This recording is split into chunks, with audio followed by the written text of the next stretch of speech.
Manda um joinha aí se todo mundo estiver Sim, vendo a sim. apresentação, por favor. Tá ok. Tá ok? Ok. Maravilha. Então vamos lá. Mais uma vez, obrigado aí pelo convite. Vou estar falando aqui um pouquinho de DevSecOps, que acho que tem tudo a ver com o projeto aí da Amanda e do time todo. Sem muitas delongas, vamos começar, até porque no Brasil são 8h15, né? Então, se a gente se alongar muito, vai ficar muito tarde aí para a galera. Então, vamos lá. Primeira coisa, quem ficar até o final, tem uma surpresinha lá no final, não é nada demais, mas eu pensei aí, quem quiser tá com a ideia aí de estudar segurança, então fica até o final que eu vou ter uma surpresinha lá para você, tá bom? E vamos lá, falar um pouquinho sobre mim. Como vocês já sabem, eu moro na Austrália, em Gold Coast, tá bom? Já trabalho na área há mais de 20 anos, tá? Tenho formação em tecnologia da informação. Sou pós-graduado em gerenciamento de redes de computadores, muita gente não sabe disso. E tenho um MBA também em gerenciamento de projetos de tecnologia da informação pela FGV. Tenho mais de 10 certificações aí ao longo da minha carreira, né, obtive mais de 10 certificações. Em 2010, eu participei de um evento hacker, que era Capture the Flag, onde eu fui o segundo lugar, obtive o segundo lugar. E é praticamente isso. Em termos de profissão, eu já fiz de tudo, né? Na área de segurança, eu praticamente já fiz de tudo. Claro que eu não comecei direto na área de segurança, recebo muita pergunta em relação a isso. Mas como é que você entrou na área de segurança? É possível já entrar na área de segurança? Primeira coisa é que o mercado é bem diferente do que era 20 anos atrás. Eu acho que ainda tem algumas similaridades. Muita gente hoje ainda começa no help desk, suporte técnico, e aos poucos vai virando um sysadmin, e aos poucos vai entrando nessa área, vai aprendendo e vai se interessando pela área de segurança, vai estudando e acaba fazendo a transição completa para a segurança. Apesar de que hoje você pode entrar diretamente na área de segurança, porque hoje, na minha época, não tinha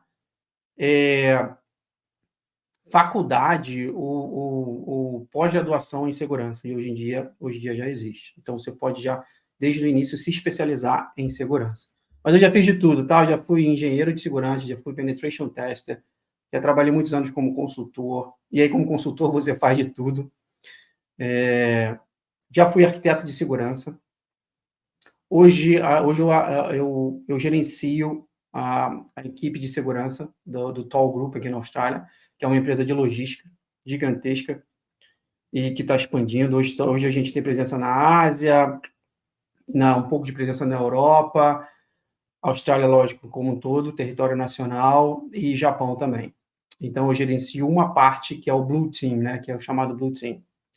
E agora, desde o ano passado, eu já fiz algumas, já dei aulas no passado, mas foram aulas bem curtas e específicas.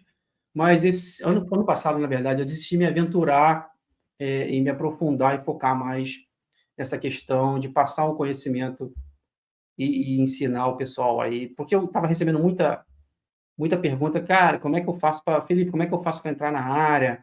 Eu estou meio perdido. E aí foram dessas perguntas que eu fui me motivando e acabei ficando comprometido com esse projeto aí. Então, lá no final, vou passar mais informações.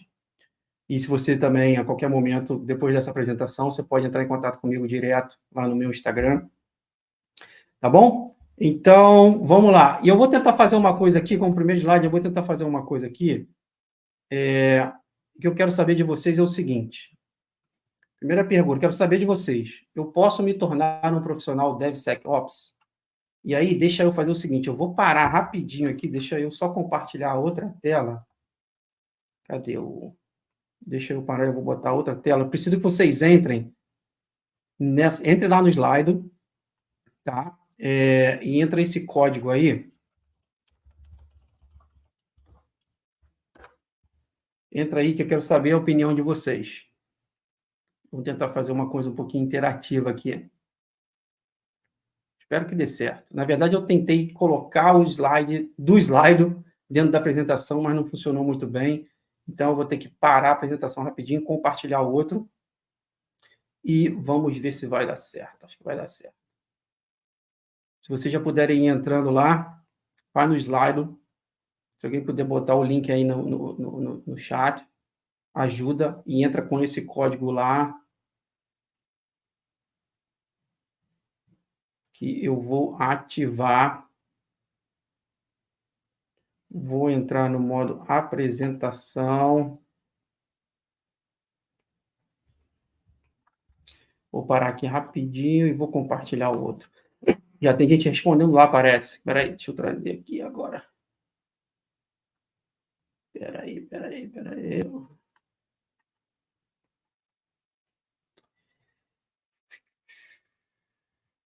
Deixa eu parar aqui rapidinho, me ajuda. Stop screen, deixa eu apresentar de novo. Share screen.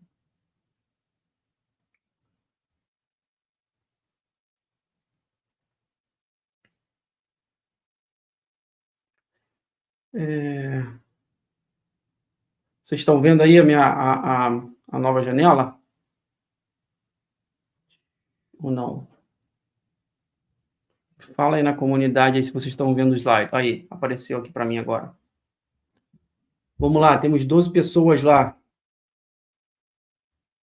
Posso me tornar um profissional DevSecOps? O que vocês acham?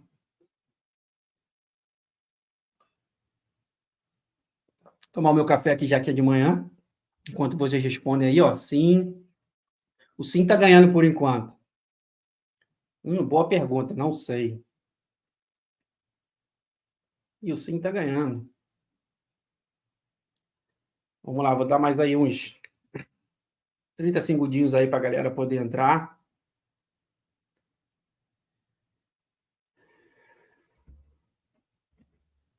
Sim, tem a galera respondendo aí no chat. Tá valendo também, responde aí no chat.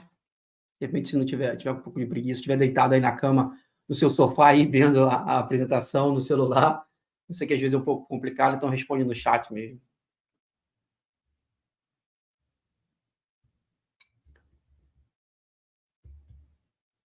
Boa pergunta, ó, tá quase... Não, o sim tá ganhando disparado.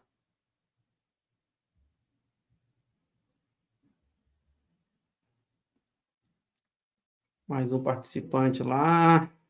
19. Sim. Será que você pode se tornar um profissional DevSecOps?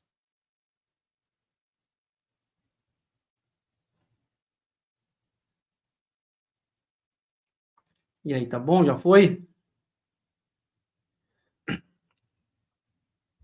Acho que já foi, né? Tá bom. Então vamos lá. Eu vou compartilhar aqui a minha opinião, tá? Não existe certo e errado. Mas, na minha visão, não existe uma profissão chamada DevSecOps. Tá bom? E por que eu estou falando isso? Porque, na verdade, DevSecOps é uma metodologia, é uma prática, assim como o DevOps, vocês aí podem, a galera de DevOps aí pode me ajudar. É a junção da parte de desenvolvimento com a parte de segurança, com a parte de operações. Na minha visão, você pode ser um profissional você pode ser um desenvolvedor com um bom conhecimento de segurança e um bom conhecimento de operação. Você pode ser, assim, quando eu falo assim, você pode ser um profissional, na verdade, vai ser a sua principal função, o seu principal conhecimento, a sua principal experiência. Então, você pode ser um profissional você pode ser um desenvolvedor com bom conhecimento em como desenvolver aplicações utilizando as práticas de segurança. Você pode ser um bom profissional, você pode ser um profissional de operações e ter conhecimento de segurança e conhecimento de desenvolvimento. E você pode ser um profissional de segurança com conhecimento em desenvolvimento e operações. E todos esses profissionais, se eles tiverem esse conhecimento, eles vão ter um conhecimento, eles podem se aprofundar na metodologia e na prática DevOps e, na verdade, DevSecOps. Então, é mais essa questão, o DevSecOps no geral, é mais essa questão de juntar todos esses, o desenvolvedor, o desenvolvimento, a operação e a segurança. Então, na minha humilde opinião, não existe realmente uma profissão DevSecOps. Existe o profissional que tem experiência nessas áreas e que tem experiência, vai adquirir experiência em como implementar o DevSecOps em uma empresa. Beleza? Faz sentido? Se não faz, deixa aí nos comentários aí, se você discordou, tá tudo bem. Dê sua opinião aí, para a gente poder entender como é que está funcionando o mercado aí fora. Porque às vezes eu vejo as pessoas, mas eu quero me tornar... Por que eu fiz essa pergunta? Porque às vezes eu recebo a pergunta, eu quero me tornar um profissional DevOps ou DevSecOps. Na minha visão, não existe essa profissão, tá? É mais a metodologia, a prática que você aprende, o conhecimento que você adquire, e você vai transformar isso em práticas na sua empresa. Beleza? Deixa eu voltar aqui. Vamos lá, deixa eu parar esse aqui e voltar lá para a nossa apresentação.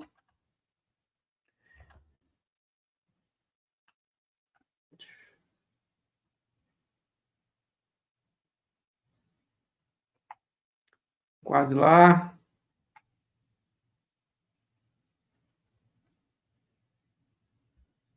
Então, vamos lá. Está carregando aí. Me avisa se vocês estiverem vendo a apresentação. Para mim, ainda não apareceu.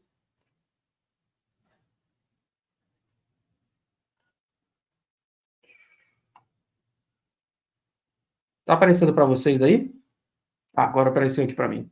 Bom, vamos lá. Deixa eu voltar aqui. Então, vamos lá. E aí, vamos começar a falar um pouquinho os problemas relacionados com segurança e DevOps. Tá bom? Eu quero saber da galera, comenta aí, bota nos comentários aí, antes de eu revelar alguns desses problemas, bota no chat aí nos comentários quais são os problemas, né? Quais são os problemas que acontecem normalmente entre DevOps e segurança? A galera de DevOps aí deve saber, espero, né, que a galera possa compartilhar aí alguns desses problemas. O que vocês acham? Coloca aí no chat aí antes de eu revelar alguns desses problemas que acontecem com segurança e DevOps.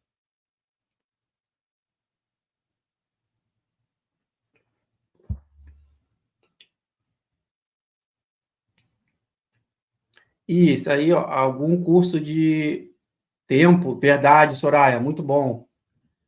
Tempo é um deles. Tempo é um problema que acontece, e a gente vai entrar mais um pouquinho nos detalhes aí, eu vou explicar o porquê do tempo. Gabriel, tem que falar lá com o Diegão, tá bom? Depois. Acredito que depende do mercado, gerar demanda. Sim, faz sentido. Muitos não querem se envolver com segurança. Permissões. Também tem um pouco de permissões, Hélia. Olha o café com IP, voltei. Bom, vamos lá, vou revelar aqui alguns dos problemas que existem em relação à segurança. E aqui não é só em relação a DevOps, tá bom? Alguns desses problemas são problemas gerais de segurança, mas que estão muito relacionados com a questão do DevOps. Problemas. Vulnerabilidade de segurança, esse é meio que óbvio, né? Questão da conformidade e regulamentações. Falha de visibilidade e transparência. Falha de integração entre as equipes, e aí o Diegão falou um pouco disso, né? Ciclos de desenvolvimento muito lento, e acho que foi a Soraya, né, falou um pouco sobre isso, a questão do tempo, e resposta lenta a incidente. E aí, vamos entrar um pouquinho nesses detalhes aí. Vulnerabilidade de segurança. E no próximo slide, acho que no próximo slide não, tem um slide mais na frente que eu explico a questão, meio que começa a entrar um pouco na metodologia DevSecOps, tá bom? Vulnerabilidade de segurança, se você está desenvolvendo uma aplicação, se você está desenvolvendo uma plataforma, é natural que existam vulnerabilidades. E quando você só tem a metodologia DevOps, se você não tiver a parte de segurança, você não tem ninguém olhando para a parte de vulnerabilidade, você não tem ninguém olhando para a parte de segurança, certo?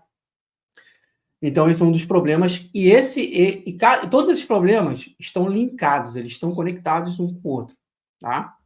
A questão da conformidade e regulamentação é um outro problema muito gigantesco. Lembra que a gente estava, antes da apresentação, a gente estava falando um pouquinho dos dados, que os dados estão espalhados no mundo, e cada país tem a sua regulamentação e tem as suas leis? Se você é DevOps, se você é desenvolvedor, a empresa está lá desenvolvendo, você tem que entender quais são os requisitos legais e os frameworks que você precisa seguir. Se você não entender, se você não entender quais são os requisitos, quais são as leis que você precisa seguir, isso vai gerar a questão do tempo lá, por exemplo. O tempo, o que acontece? Você está desenvolvendo, você vem desenvolvendo, e você está fazendo seus testes, e aí no momento que você vai fazer o release lá, no momento que você vai publicar, você vai go live, você tem problemas, aí alguém lembra de segurança, né? Alguém vai lembrar de segurança. E precisamos vir à parte de segurança.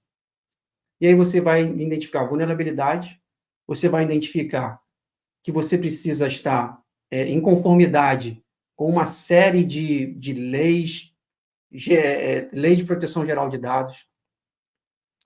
Aqui na Austrália é o Australian Data Privacy Act, eu acho que esse é o nome.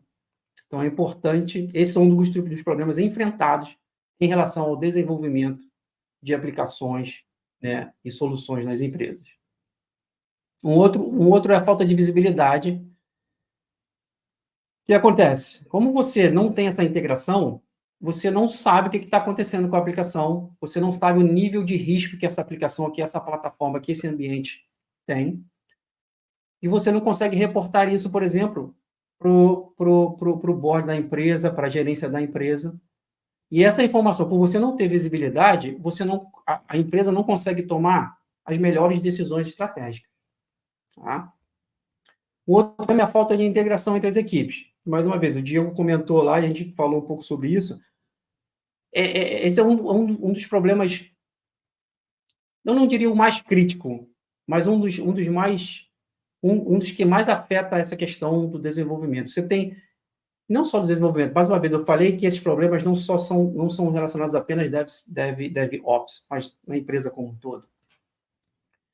Quando você tem os times trabalhando separados, não tem comunicação, não tem integração. Às vezes, o que acontece é um time está fazendo uma coisa e outro time pode estar fazendo a mesma coisa. Ou um time está fazendo alguma coisa e esse time ou essa pessoa deveria estar envolvida, não estar envolvida. Esse time faz todo o trabalho e aí, quando vai para a próxima etapa, essa pessoa, esse time, por algum motivo, alguém lembrou ou faz parte lá do processo, falou assim, pô, mas eu não estou sabendo disso aqui. Por que você fez isso? E esses requisitos? E aí, quando você vai tirar de desenvolvimento para operação, você vai fazer o handover, você vai fazer a transição, o cara de operação não tem nem ideia de como ele vai operar aquela ferramenta, de como ele vai dar suporte. Então, a falta de integração entre as equipes é um outro problema. E esse problema é enfrentado no DevOps e na metodologia quando você coloca segurança. Isso tudo que eu estou explicando vale para segurança. Tá? Ciclo de desenvolvimento muito lento. Por conta de todos esses problemas, o seu ciclo de desenvolvimento se torna muito lento. Você pode ser muito rápido nas primeiras fases do ciclo de desenvolvimento. Você pode ir lá começar lá o seu planejamento, seus requisitos, o pre-commit, você faz o commit, você faz o build. Mas se a segurança não tiver, a segurança vai estar lá no final. E aí você vai detectar vários problemas e você vai ter que refazer muita coisa do que você fez. E isso adiciona tempo no seu desenvolvimento. Tá? E deixa de criar oportunidades para a empresa. Tá bom? Um outro problema é a resposta lenta aos incidentes, a incidentes de segurança. Quando você faz se a equipe de segurança não sabe o que está acontecendo, a mesma coisa quando você faz de Dev para Ops, acontece de Dev. Quando você fala Ops, você tem a parte, quando você faz a transição para operação, você tem a parte de operação de segurança. O time de segurança precisa entender o ambiente. O time de segurança precisa entender quais são os ativos, quais são os sistemas, quais são os servidores, quais são as plataformas que estão rodando no seu ambiente. Se o time de segurança não tem esse conhecimento, se acontece um incidente, como é que eles vão responder? Né, de forma apropriada, de forma imediata. Eles podem estar disponíveis e responder de forma imediata, mas eles não vão ter o conhecimento necessário para responder de forma apropriada. Vocês não têm ideia da quantidade de incidentes que acontecem nessa empresa que eu trabalho e em outras empresas que eu já trabalhei. Quando acontece um incidente, por conta daquele incidente, a gente descobre que a aplicação existe.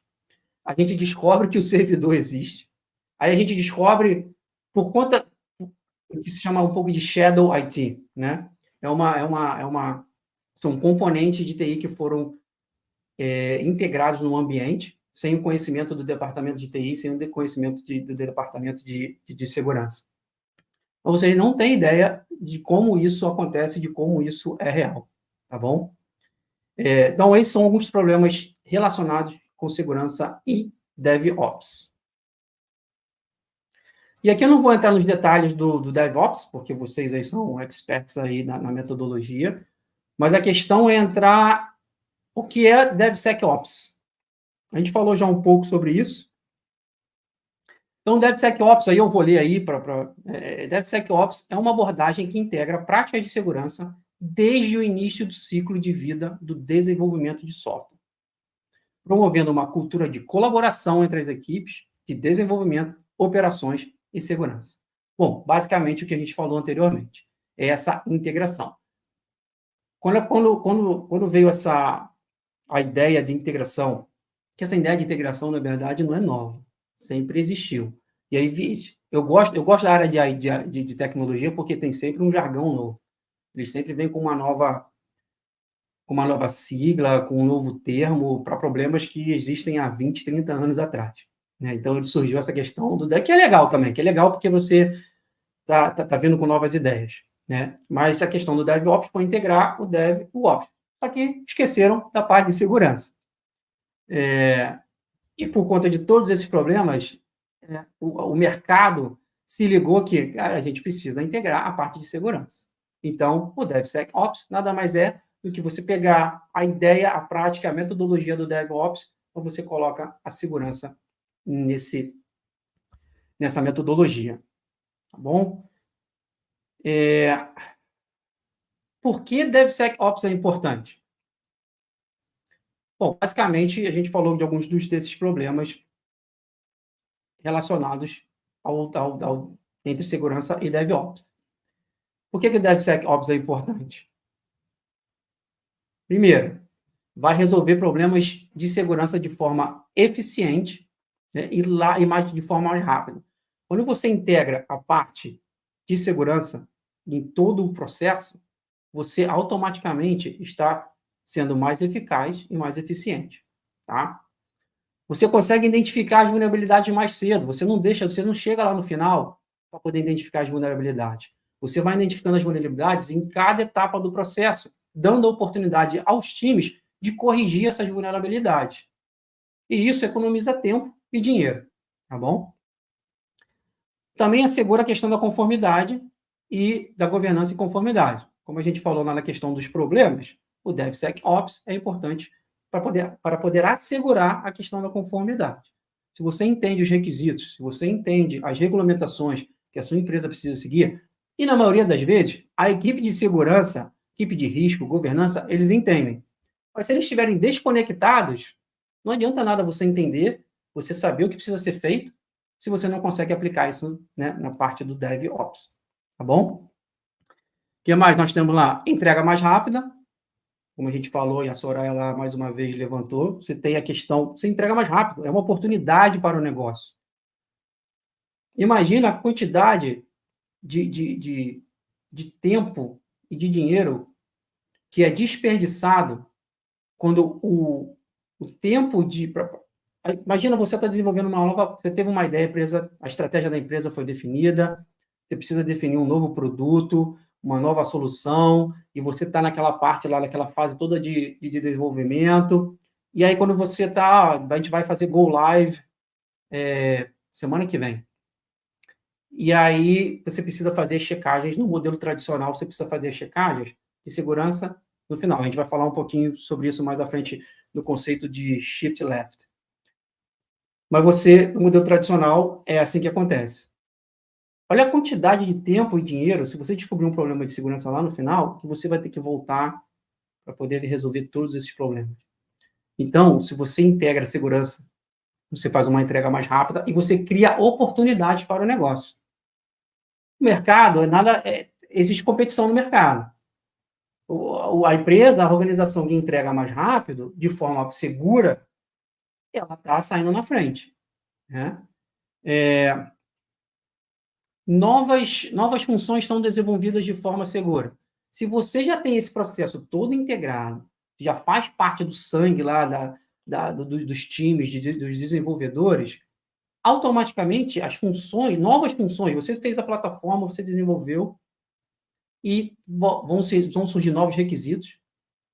Se você já tem toda essa metodologia implementada, essas novas funções vão ser desenvolvidas mais rápido, de forma mais rápida e de forma segura. Tá? E ela cria um ambiente de colaboração e comunicação. Na verdade, a metodologia em si, ela não cria esse ambiente, mas ela dá a oportunidade das empresas de criarem esse ambiente de mais colaboração e comunicação. Se você fizer o DevSecOps da forma apropriada, você vai estar trazendo as equipes para trabalharem mais perto uma das outras. Tá bom? E, principalmente, em resumo, vamos resumir, por que o DevSecOps é importante? Reduz riscos, aumenta a produtividade e cria oportunidades para o negócio. Em resumo, esses são os benefícios do DevSecOps.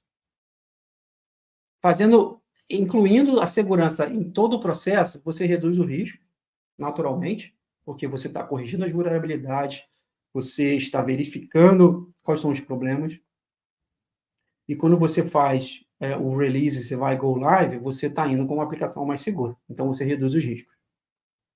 Aumenta a produtividade, porque você não tem que ficar fazendo retrabalho a todo momento.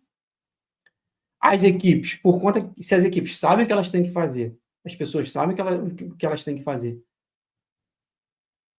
Psicologicamente, você não é tão afetado, as pessoas não são tão afetadas por conta dela, primeiro, não foi envolvida. Imagina se você já deve ter passado por isso, todo mundo passa por isso nas empresas. Você não foi envolvido em algum processo novo, em algum trabalho novo. E aí você é o último a saber. Como é que você fica nessa situação? Você fica meio que frustrado, né? Você fica ali, não vou falar a palavra, mas você fica, né? Você fica chateado. Então, quando você comunica bem, você tem a colaboração entre as equipes e a segurança faz parte de todo esse processo, você tem as responsabilidades bem definidas, as funções bem definidas e quem faz, e quando faz, e como faz, automaticamente a produtividade aumenta. Bom? E, claro, cria novas oportunidades para o negócio, como eu comentei anteriormente, se você... É competição. Quem lança mais rápido? Você pode até lançar mais rápido. Imagina que você lança o produto numa plataforma mais rápido. Você lançou mais rápido, mas o seu produto não é seguro. O seu produto começa a aparecer um monte de vulnerabilidade, os hackers começam a invadir os seus sistemas. Isso vai danificar a reputação da sua empresa. Isso vai se reverter em menos vendas.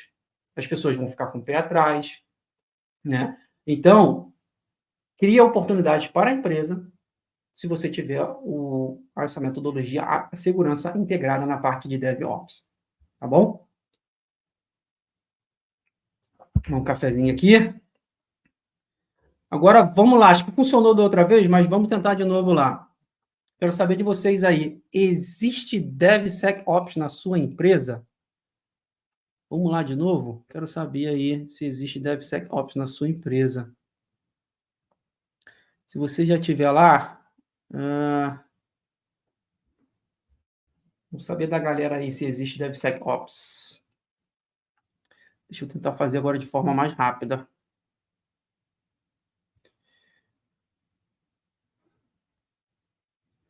Deixa eu compartilhar.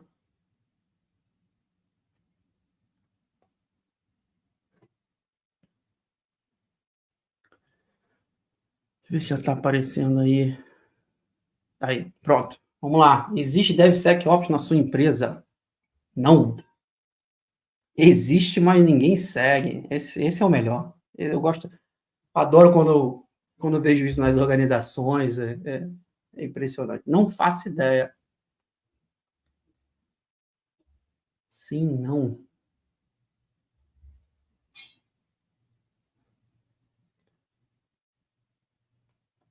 Escreve. Se a sua empresa não tem DevSecOps, por que você acha? Quais são os motivos de não ter DevSecOps? Coloca no chat aí para a gente poder ter uma ideia do que está acontecendo aí nas empresas.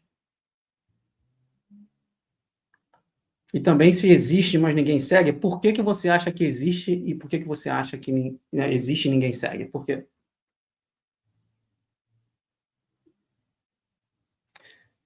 E para a galera que não faz ideia, se você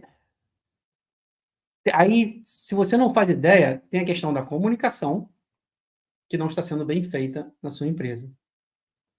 Eu acho que essa resposta, se alguém te fizer essa pergunta, você deveria. Não é culpa sua, tá? Não estou falando que é culpa sua. Se você não sabe responder, você não faz ideia, não é culpa sua.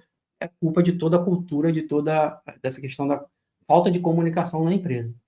Porque se alguém te perguntar, isso tem que falar sim ou não, existe ou não existe. Se a comunicação e a colaboração estiverem funcionando da forma que tem que funcionar. Acho que tá bom aí, né? Vamos lá, existe DevSecOps na sua empresa? Não, sim. Comentaram aí, talvez falte a integração e comunicação entre as equipes, justamente. Pode existir, você não sabe. Né? E aqui não tem uma resposta, nessa pergunta aqui não tem uma resposta correta, só mais para saber o que está acontecendo aí e vocês têm ideia do que está acontecendo, na verdade, na empresa de vocês. Tá bom? Deixa eu voltar para a apresentação.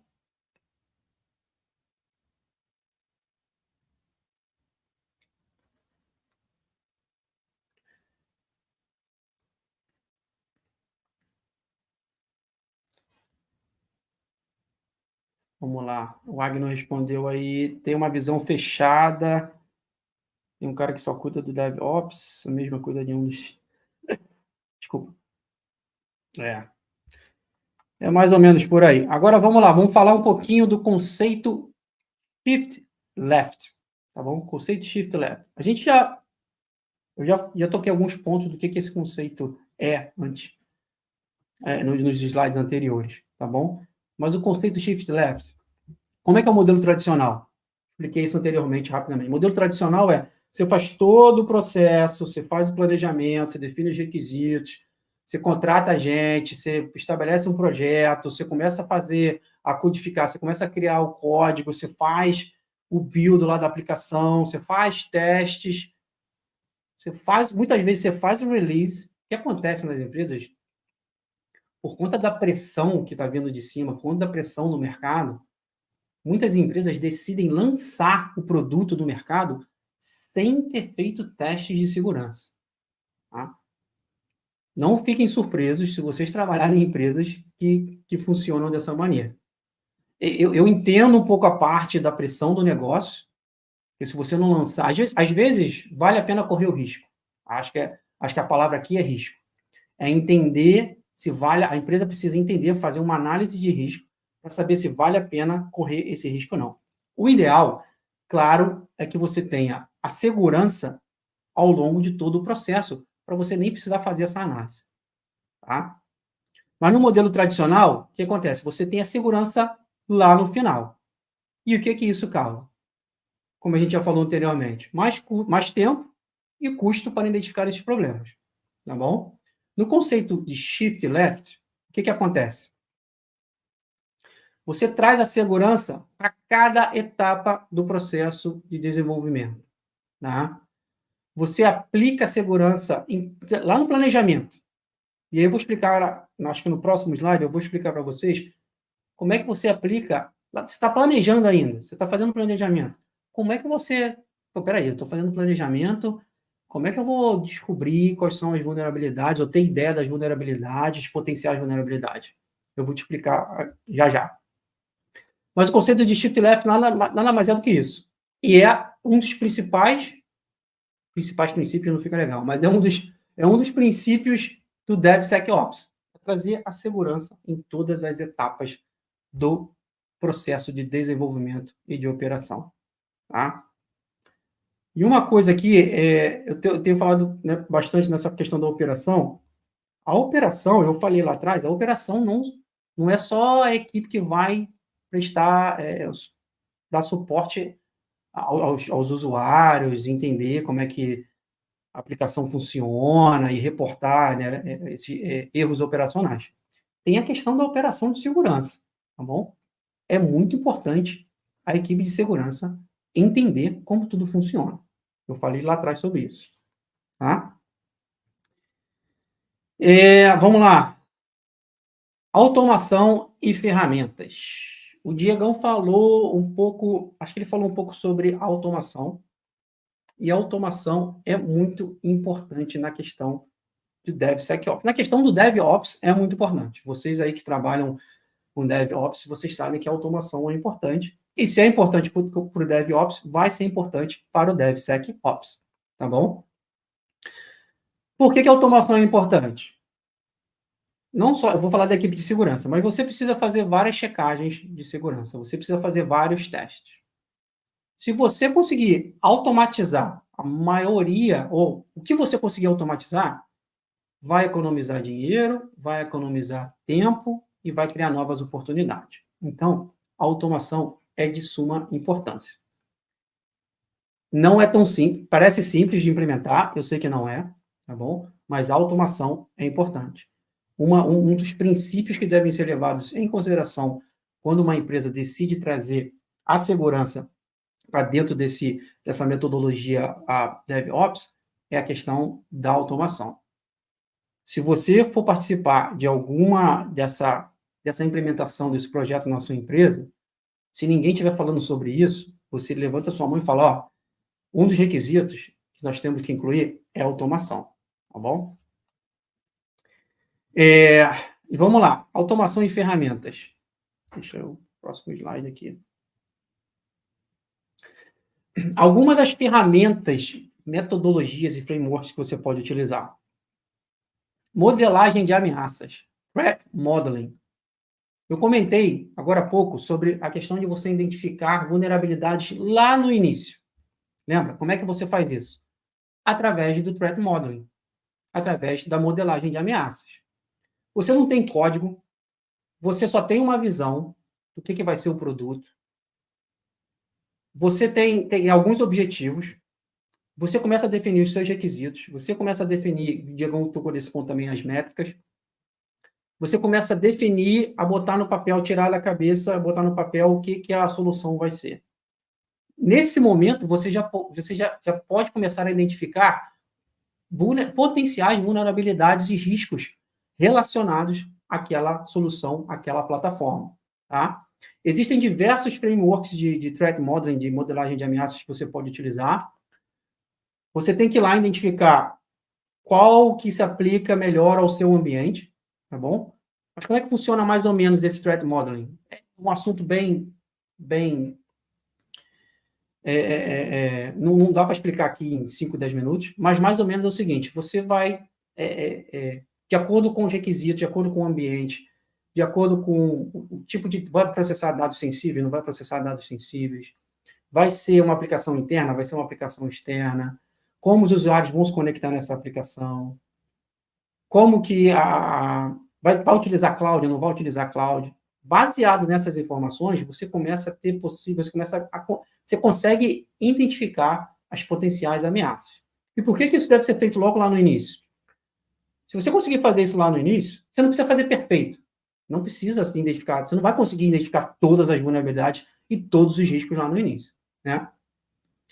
Mas por que isso precisa ser feito lá no início? Se você consegue fazer isso lá no início, você automaticamente, nas próximas fases, nos próximos passos, você já tem uma clara noção dos tipos de controle, você tem uma boa ideia dos tipos de controle de segurança que você precisa implementar. Claro que isso vai mudando ao longo do progresso, ao longo do desenvolvimento do produto, né? E o threat modeling não deve ser feito apenas uma vez, tá? Você não vai fazer toda semana, você não vai fazer possivelmente nem todo mês, mas como o cenário de ameaças muda, você deve fazer esse threat modeling ao longo do tempo, né? Você vai definir qual a frequência que deve ser feito, você vai definir isso lá na sua empresa, tá bom? Então, é importante fazer isso lá no início e você pode... Essa é uma das maneiras de você começar a identificar potenciais ameaças lá no início, lá na parte de planejamento aí, tá bom? E outras... Vocês possivelmente já escutaram falar de alguma dessas outras ferramentas, que é o Static Application Security Testing, que é a ferramenta de teste, né, de segurança ali de aplicação, é o estática, tá? Deixa eu passar aqui, deixa eu pegar o... Espera aí que eu só me perdi aqui um pouco aqui na apresentação. Então, vamos lá. A parte você começa a analisar, você faz uma análise do seu código, da sua aplicação, de forma estática. Seu código está lá, tem ferramentas para você utilizar, você vai integrar essa ferramenta, ou você vai executar essa ferramenta em cima do código da aplicação, e de forma estática, apenas olhando o código, essas ferramentas elas vão conseguir identificar algumas vulnerabilidades. E você não precisa esperar até o final do desenvolvimento para poder fazer esse tipo de análise, tá bom? Você tem o Dynamic Application Security Testing, tá bom? Que é um teste que simula ataques reais, tá bom? É como se você tivesse... como se você tivesse... a aplicação tivesse meio que rodando e você simula ataques reais ali na aplicação por meio de ferramentas. É um pouco diferente do teste de invasão, tá bom? Teste de invasão, que está ali, está listado ali, você tem hackers éticos tentando invadir o seu sistema, tá bom? Na parte do Dynamic, são aplicações tentando fazer... Você tem a sua aplicação ali rodando, e ele simula certos tipos de ataques para poder identificar vulnerabilidades, tá bom? Quando você faz esse tipo de teste, né, você fornece uma visão bem abrangente dos riscos e das ameaças, quando você começa a utilizar essas ferramentas ao longo do processo, tá bom? Ajuda a identificar e a corrigir as ameaças, essas vulnerabilidades, o quanto antes, tá bom? Temos também o IAST, Interactive Application Security Testing, né, que analisa o código em tempo real. Você tem o código ali, tem o DAST, que é a parte estática, e tem o IAST, que é em tempo real. Você tem a sua aplicação rodando e você tem ferramentas que estão analisando aquele código rodando em tempo real e você consegue também identificar vulnerabilidades na sua aplicação e no seu ambiente, tá? Você consegue identificar, por exemplo, vulnerabilidade de SQL injection, né? Se você utilizar o YARS, por exemplo, você consegue identificar cross-site scripting, né? Não que os outros não consigam, mas esse também, no YARS também você consegue, a aplicação, essa ferramenta, consegue, um dos objetivos é identificar esses tipos de vulnerabilidades. Tá bom? E o penetration testing, que, como eu falei, possivelmente você vai contratar uma empresa para poder fazer esse tipo de teste. É importante. Não é porque você fez todos esses outros testes, você integrou todas essas ferramentas no seu processo de DevOps, que você não deva fazer o penetration test. Tá? Penetration test, e normalmente o penetration testing acontece lá no final. Tá bom? Claro que você pode fazer o penetration test se você trabalha num ambiente agile, né, que você está sempre fazendo releases, né, publicando novas funções toda semana, você pode... O penetration test deve ser um checkbox lá que você tem que colocar lá, vou fazer o release dessa nova função semana que vem. Então, você tem lá a equipe de pen testers para poder fazer essa checagem. Tá bom? Vamos lá. E aqui eu estou te dando um exemplo de arquitetura DevSecOps, tá bom? Nós temos os diferentes níveis. Nós temos a aplicação, nós temos a infraestrutura e temos algumas coisas que funcionam em aplicação e infraestrutura, tá bom? E aí são só alguns exemplos. Isso aqui não é receita de bolo que vai funcionar para todo mundo. É só um exemplo para você ter ideia de como funciona, né? Você faz ali o shift. Deu problema com a minha câmera? Não, voltou. Você faz o shift ali lembra do shift left? Você traz a segurança para todas as etapas. E aqui você tem o pre-commit, você tem o commit, você tem o build, você tem o test e você tem o deploy, né? E o que acontece? Você aplica, você faz a integração dessas ferramentas em cada uma das etapas do processo, né? E aí você tem ali, você tem o SAST, você tem o Sonar, você tem o DAST, que pode ser o Bub Suite, e você tem diversas outras ferramentas. Existem ferramentas open source e existem ferramentas pagas, tá? Uma coisa que você tem que ficar ligado nas ferramentas open source são as dependências, tá? GitHub, tem várias dependências. Se você está utilizando, não só com as ferramentas open source, mas principalmente com as ferramentas open source. Tem uma outra técnica que eu não coloquei lá no outro slide, que é o SCA, que é o Software Composition Analysis, que, na verdade, ele vai checar vulnerabilidades nessas outras dependências. Então, é importante você também pegar essa ferramenta e essa prática e integrar na questão da checagem de segurança. Imagina que você fez toda a checagem no seu código core ali, você tem várias dependências. Aqui no seu código core, está tudo funcionando beleza, está tudo ok. Mas você tem uma dependência que tem uma vulnerabilidade. E você não sabe. Por quê? Porque você não fez a checagem das dependências. Então, é importante também fazer essa checagem em relação às dependências. Bom? Então, essa aí é mais ou menos uma infraestrutura, uma arquitetura de DevSecOps. Você está vendo lá no início, lá que eu falei, ó, e lá no pre-commit, tem o Threat Modeling. Então, você pode aplicar já lá desde o início, tá bom? O que mais aqui que a gente pode falar? Mas acho que é basicamente isso, só para dar uma ideia para vocês de como, se vocês não têm, para vocês visualizarem de como seria essa arquitetura DevSecOps. Tá bom? Seguindo já, porque já é questão de tempo aí, vamos lá.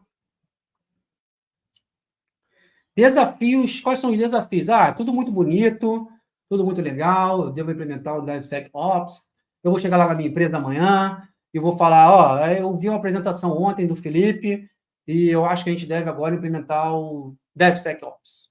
Não é bem assim, tá bom? Não é simples de se implementar. Tem alguns desafios relacionados ao DevSecOps. E que não são só relacionados ao DevSecOps. Vocês, possivelmente, se a sua empresa fez essa transição para esse modelo DevOps Agile, algumas desses desafios vocês viram acontecer na sua empresa. Tá? Primeiro, mudança cultural. Qualquer tipo de mudança, gera um certo desconforto. Tá? Se você está fazendo alguma coisa, é natural, é do ser humano. Tem pessoas que são mais abertas às mudanças e tem pessoas que são mais aversas às mudanças, tá? Então, a mudança cultural é um ponto desafiador, tá? Exige um pouco de disciplina para você combater ou para você, né, a questão desse desafio, como é que você meio que resolve essa situação? E a gente já comentou antes, comunicação. Tem que ter uma boa comunicação, uma boa definição dos requisitos, do que é esperado, de qual o resultado esperado, como que vai acontecer, quando que vai acontecer, tá? Se as pessoas sabem o que está acontecendo, por que está acontecendo, qual o resultado esperado, a tendência é que o impacto de uma mudança seja menor, tá bom? Segundo desafio, Integração de ferramentas e das equipes. Diegão já falou sobre isso. A gente já falou sobre isso aqui um pouco na apresentação, tá? Integração de ferramentas. Integração de ferramentas não é simples de se fazer, tá bom? Ainda mais se você trabalha numa empresa grande, que tem um ambiente de TI complexo, se você tem pessoas espalhadas pelo mundo, não é fácil, porque você tem diferenças culturais, as pessoas já estão seguindo um certo processo, e aí está relacionado com a mudança cultural. Integração de ferramentas. Hoje, modelo tradicional, há 5, 10 anos atrás, possivelmente um pouco mais do que isso, não existia tanta integração. Agora, pensa na quantidade de integração que você tem hoje. Integração dentro da cloud, de cloud para on-premise, né, para a sua parte, seu escritório, seu headquarter. Integração de várias equipes, todas as equipes, todos os departamentos usam diferentes softwares. Integração na parte de segurança, integração com o sistema de monitoramento, de logs. Aí você pega o DevSecOps, que são várias outras ferramentas, como você viu na questão da arquitetura. Você pega aquela arquitetura, imagina só, para você fazer a integração de todas essas ferramentas. Não é simples, tá bom? Então, esse é um dos desafios enfrentados pelas empresas. Conhecimento técnico é um outro desafio. Muitas vezes o que acontece, você tem ótimos desenvolvedores, mas esses desenvolvedores eles não têm um bom conhecimento de segurança. E assim, não é questão que é culpa deles ou que eles estão errados. Eles só não adquiriram esse conhecimento. Então, aí, como é que a empresa resolve isso? Dando treinamento, comunicando anteriormente. A gente precisa integrar, a gente precisa investir nos nossos desenvolvedores. Ou quando for contratar, contrata um desenvolvedor, né, um cara de operação que já tenha uma boa noção de segurança. E tem um outro lado também, que é a equipe de segurança. E aí que está relacionado ao próximo, e eu vou até trazer aqui porque está relacionado, que é a questão do orçamento. Vocês possivelmente veem isso na sua empresa. Equipe de segurança, uma empresa gigantesca que tem várias plataformas, várias soluções, mas tem 1 ou 2 pessoas de segurança. Praticamente, até não é justo com a equipe de segurança, né? A gente tem que olhar para todos os pilares, todas as torres, todos os vieses de segurança. E ainda fazer a integração DevSecOps. Então, o conhecimento técnico está ligado um pouco com o orçamento. Tem a questão do conhecimento técnico dos desenvolvedores e a questão do time que vai operar, e tem a falta de conhecimento técnico também do time de operação. Muitas vezes o que as empresas fazem, eles contratam uma consultoria, a consultoria vem e ajuda a fazer essa implementação, passando todo o conhecimento, para em algum momento a empresa seguir por si só. Tá? Esses são alguns dos desafios enfrentados pelo DevSecOps. A questão do orçamento, né, de segurança, de pouco orçamento, não é só para DevSecOps, não, tá bom? É no geral. A maioria das empresas não investem em segurança, o que, claro, é um erro. Você não deve jogar todo o dinheiro em segurança, mas deve ter um bom orçamento de acordo com o tamanho da empresa, de acordo com os produtos, de acordo com os riscos. Você tem que entender os seus riscos para poder ter um orçamento apropriado para você, assim, conseguir implementar os controles de segurança necessários. Bom? E isso nos traz para melhores práticas. Quais são as melhores práticas quando você fala de DevSecOps? Comunicação. Falamos sobre isso. Tem a relação lá da mudança de cultura. Tem que comunicar. Se você não comunicar, não vai funcionar. Se você não definir os requisitos bem, se você não comunicar desde o início, como qualquer coisa, não só DevSecOps, mas como qualquer coisa, não vai funcionar, tá bom? Na verdade, eu pulei um aqui. Defina os requisitos e métricas. O Diegão também falou sobre isso. Defina desde o início. Você não precisa fazer, você não vai conseguir. A galera de desenvolvimento aí sabe disso. Você define lá os requisitos lá no início e o cliente fala que é isso, e você tenta ajudar o cliente, você vai vendo que esses requisitos vão mudando ao longo do projeto, mas você tem que definir desde o início. Se você não definir, você está fardado ao fracasso, tá? E uma outra coisa muito importante é definir as métricas. Quais são as métricas? Quais são os KPIs? Como é que você vai medir? Como é que você vai saber o que é bom e como é que você vai saber o que é ruim? É através das métricas, tá bom? Comece pequeno. Você viu lá na arquitetura que existem várias etapas, vários processos, várias ferramentas. Não vai chegar na sua empresa amanhã e falar assim, eu preciso implementar tudo isso daqui. Não, comece pequeno. Entenda o seu ambiente. Pegue uma parte. De acordo com os requisitos, com as métricas, pegue uma parte, faça um planejamento ao longo do tempo.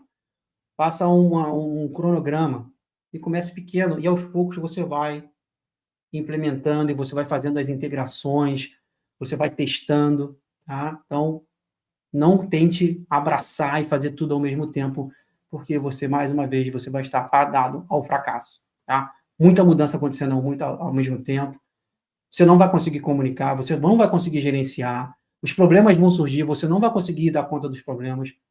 Então, comece pequeno, mas sempre avançando.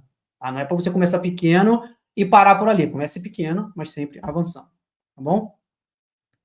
Implemente automação. Falamos isso lá no início. E a automação é a chave. Desde o início, você tem que pensar em automação. Todas essas ferramentas, elas podem ser automatizadas. Automatizadas no nível de que a ferramenta vai rodar, ela vai identificar uma vulnerabilidade, essa vulnerabilidade já vai criar um ticket num sistema, esse ticket já vai ser, já vai para a equipe responsável que tem que resolver esse problema. Automação nesse nível é possível fazer, tá bom? Não é fácil, mas é possível fazer. E se você tiver esse mindset lá desde o início, vai ficar muito mais fácil ao longo do processo, tá bom? Eu sei que é simples falar, mas é difícil fazer. Faça modelagem de ameaças. Você tem que fazer a modelagem de ameaça. Vai te ajudar, como eu falei, vai te ajudar lá desde o início. É uma das melhores práticas que você deve aplicar. Tá? Vai te ajudar, vai ajudar a identificar quais são os riscos na parte inicial. Vai te ajudar ao longo do processo. Você vai ter uma boa ideia dos quais controles de segurança você deve aplicar. Vai te ajudar lá no final, porque você vai ter uma coisa. Chegou no final, você tem alguma coisa para você medir. Você definiu aqui, foi fazendo as mudanças, chegou lá no final, olha só, lá no início a gente identificou esses riscos e essas ameaças. Implementamos esses controles. Aí você faz uma outra análise. Como é que a gente está? Estamos bem, não estamos? Precisa fazer alguma modificação, uma nova solução de segurança, então faça a modelagem de ameaças.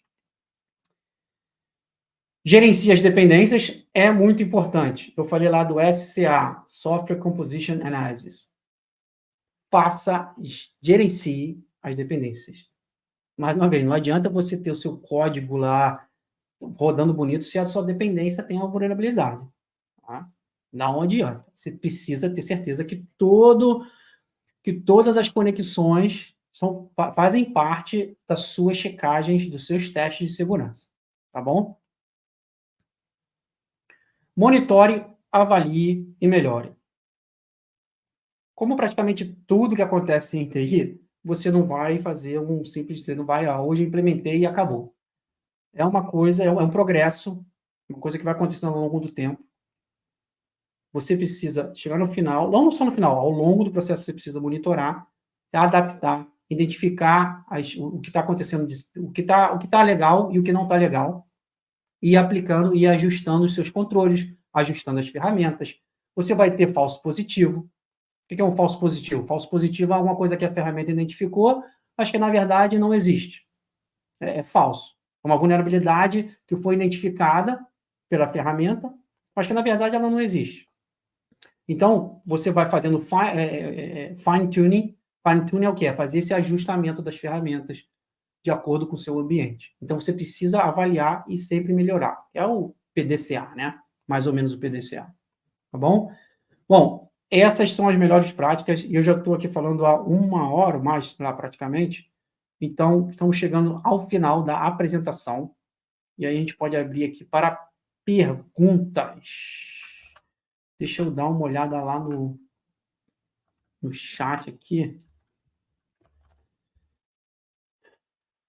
Tem muita pergunta aí. Alguém me ajuda aí com as perguntas. Onde nós paramos? Tem Amanda, umas perguntinhas. me ajuda aí, Amanda. Deixa eu mostrar para você aqui, só um minutinho. Espero que o pessoal tenha gostado aí, espero que tenha sido de alguma Depois maneira... ele fala, né, Diego, que não, ele não fez apresentação, que não sei o quê, né? Ô, menino, meu Deus. Peraí. Deixa eu ver aqui, vamos lá. Meu mouse, ele resolveu parar agora, assim, sabe? Aqui, o Hernani aqui, ó, seria técnica de menor privilégio, teria outra técnica para isso. A técnica de menor, na verdade, é um princípio, né? É o princípio do menor privilégio. O princípio do menor privilégio você deve aplicar independente de qualquer coisa. Independente, você deve SecOps, você deve aplicar em tudo.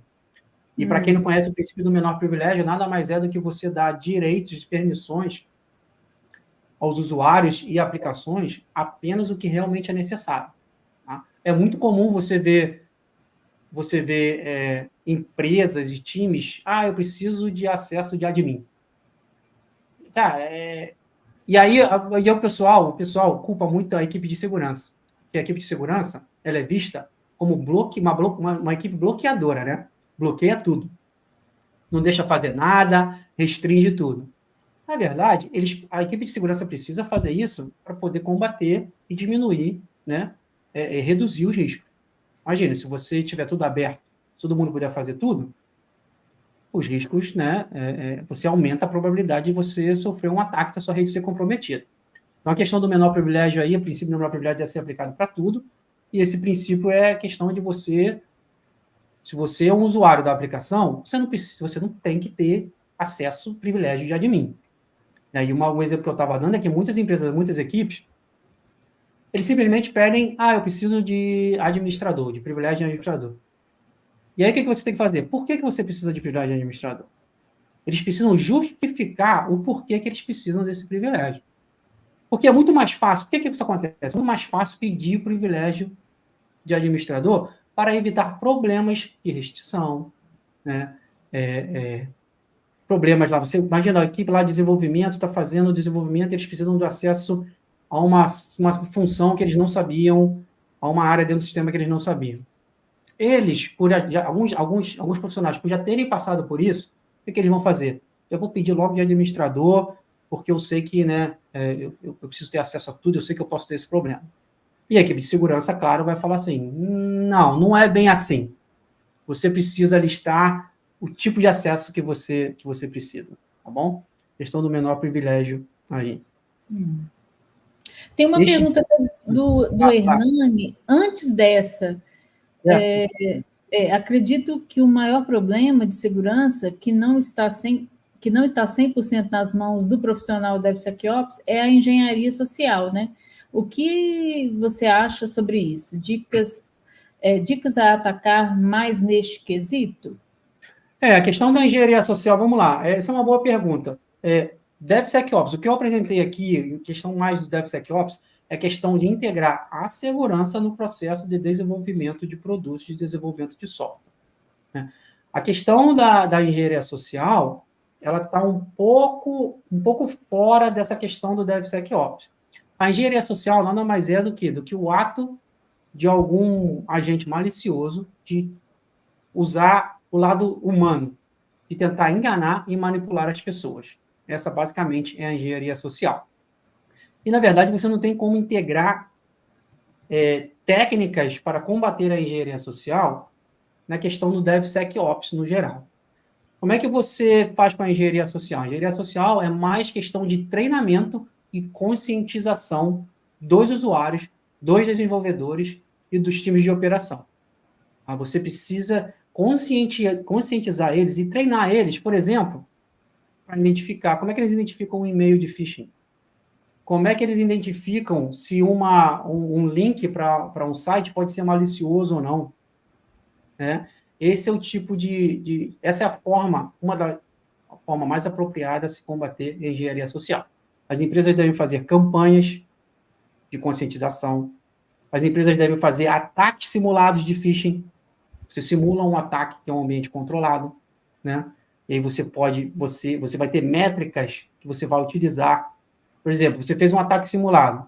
Qual é a taxa de cliques naquele e-mail simulado que você fez? Qual é a taxa de cliques? Qual a taxa de usuários que caíram vítimas daquele e-mail?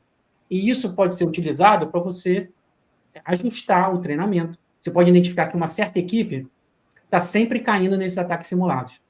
E aí, o que você faz? Você cria um treinamento mais específico para aquela equipe. Entendeu? E existem várias empresas que fazem isso hoje, né? Elas são específicas para criar todo esse portfólio, assim, até por áreas, né? Por exemplo, a área de marketing, ela geralmente tem esse tipo de ações, atitudes, né? Elas fazem um mapeamento de cada área de negócio.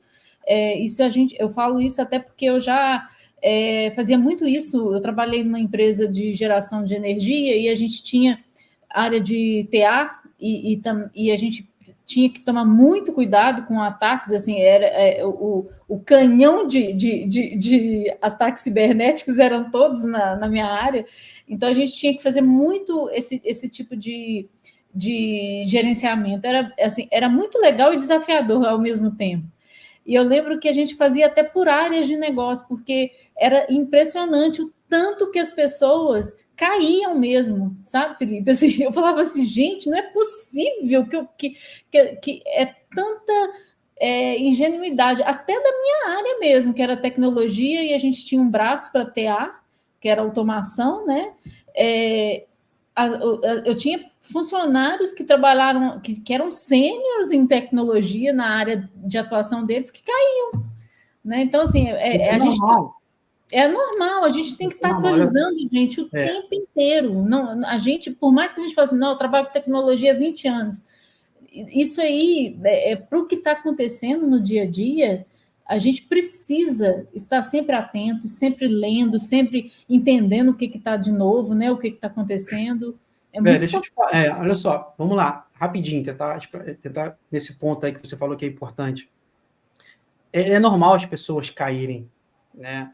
Por quê? Alguns motivos. Hoje nós vivemos num mundo que é agitado, você está sempre fazendo alguma coisa, você está sempre ali conectado, você não consegue às vezes parar para poder prestar atenção. Aí imagina, você está ali trabalhando, o seu chefe está te enchendo o saco para entregar alguma coisa, o seu filho está ali, você está ali, aí você recebe um e-mail e alguma coisa ali que chamou a atenção, uma coisa. E os engenheiros sociais eles utilizam muito da questão da urgência, né? Você precisa agir agora, você precisa fazer agora. E aí as pessoas caem. Pessoas da minha família já caíram. Profissionais de segurança caem. Eu graças a Deus, não sou melhor que ninguém, mas nunca caí. Mas posso cair amanhã, né, vítima num desses ataques. E um ponto muito importante que a gente estava falando de inteligência artificial, por exemplo, vamos falar um pouco de phishing, engenharia social através de phishing. Um erro muito comum que os atacantes que acontece são erros gramaticais. Você consegue identificar, uma das maneiras de se identificar é através dos erros gramaticais. Mas com a inteligência artificial, com o chat GPT, por exemplo, a tendência é que eles vão ficar mais sofisticados. Por quê? Porque ele simplesmente pode ir lá no chat GPT, verifique, né, faça uma correção ortográfica daqui desse meu e-mail. O chat GPT vai lá e vai corrigir.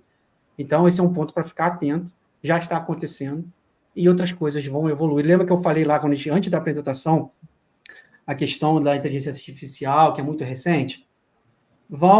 Como toda tecnologia, vai ser utilizada para o bem, mas também vai ser utilizada para o mal.